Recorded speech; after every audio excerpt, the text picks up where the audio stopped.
সেদিন আমরা দেখেছিলাম ওই এরশাদ ওই হুসেন মোহাম্মদ এরশাদকে বাংলাদেশে এনে এরশাদকে রাষ্ট্রপতি সেনা প্রদান করেছিল, সেটা অপরাধ হয়েছিল।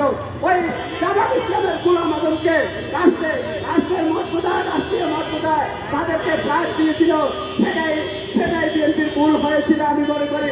আজকে ভুল হবে রহমান চেয়েছিল বিভিন্ন মতের বিভিন্ন পথের মানুষদেরকে দিয়ে বাংলাদেশের বহুদলীয় গণতন্ত্র প্রতিষ্ঠা করবে।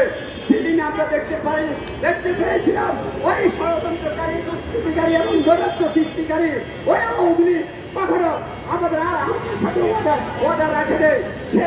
সেই একই পথ অনুসরণ করছে।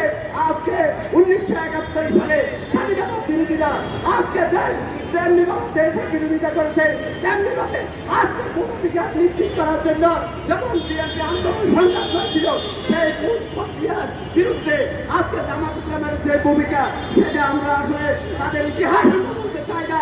তাদের ইতিহাস যদি বলতে হয় তাহলে এই আওয়ামী লীগ পালিয়ে গেছে, ওই জামাত ইসলাম সেই অবস্থায় পালিয়ে যেতে বাধ্য হবে।